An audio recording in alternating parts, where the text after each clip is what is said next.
कोण म्हणतंय देत नाही? उसाला अंतिम दर प्रति टन 4,000 रुपये. कोण म्हणतंय देत नाही? ऊस आमच्या घामाचा, ऊस आमच्या घामाचा. अरे कोणचा म्हणतोय देत नाही?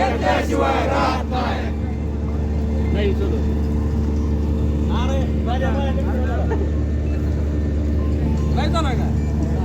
लय महत्वाचं आहे. जाऊ दे की लोकांना. शेतकरी संघटनेचा प्रदेशाध्यक्ष शंकर गायकवाड. आज आम्ही बार्शी तालुक्यातील बजरंग सोनवणे जे खासदार आहेत बीड खाल्ले यांचा साखर कारखाना आहे येडेश्वरी युनिट नंबर 2 यांच्या साखर कारखान्यावरती या ठिकाणी आलेलो आहोत. या ठिकाणी आम्ही त्यांचा काटा तपासलेला आहे.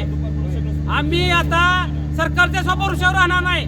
सरकार धाडपत्का नेमतंय, जिथं काटा फॉल्टी आढळतंय तिथं मी स्वतः होतो. जिथं बबनराव शिंदेचा कारखाना फॉल्टी आढळला तुम्ही त्या पथकातनं मला काढून टाकलं. मी गोंधळ केल्यानंतर मी सरकारला जो सांगू इच्छितोय ही धाडपत्काऐवजी तुम्ही शेतकऱ्यांना काटा तपासायसाठी परमिशन द्या. मी मागितली होती शेतकऱ्यांना तुम्ही डिक्लेअर करा ना, तात्काळ त्या ठिकाणी बोर्ड लावा, प्रत्येक कारखान्याला आदेश काढा तसा तुम्ही कुठेही काटा वजन करा आणि आमच्या कारखान्यात ऊस घाला. मग लोक काटानं वजन करून घालतील, काटा आणि बंद होईल. मी या ठिकाणी बजरंग सोनवणे यांना सांगू इच्छितोय तुम्ही विरोधी पक्षाचे खासदार आहेत.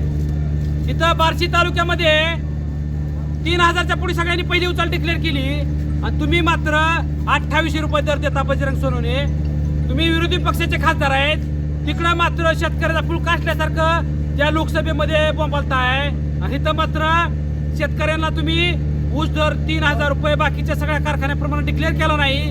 तुमचा एवढाच एक कारखाना आहे ज्यानं या तालुक्यामध्ये ऊस दर डिक्लेअर करायला माघार घेतली आणि 200 रुपये तुम्ही त्या ठिकाणी ऊस दर कमी डिक्लेअर केलं. तात्काळ तुम्ही पहिली उचल 3,000च्या पुढे डिक्लेअर करा आणि अंतिम दर उसाला 4,000 रुपये द्या. अन्यथा ही काय बीड नाही, ही पश्चिम महाराष्ट्र आहे. इथं लोक उसाना मारतीत गप्प बसत नाहीत. तुमच्या तिकडे खेळ काय विचारत असेल इथं तसली नाटकं करू नका. उसाला दर तात्काळ डिक्लेअर करा, पहिली उचल 3,000, अंतिम दर 4,000 आणि मग उसाचं गळप चालू करा. अन्यथा ही गव्हाण बंद आंदोलन आहे, ही काय बंद होणार नाही.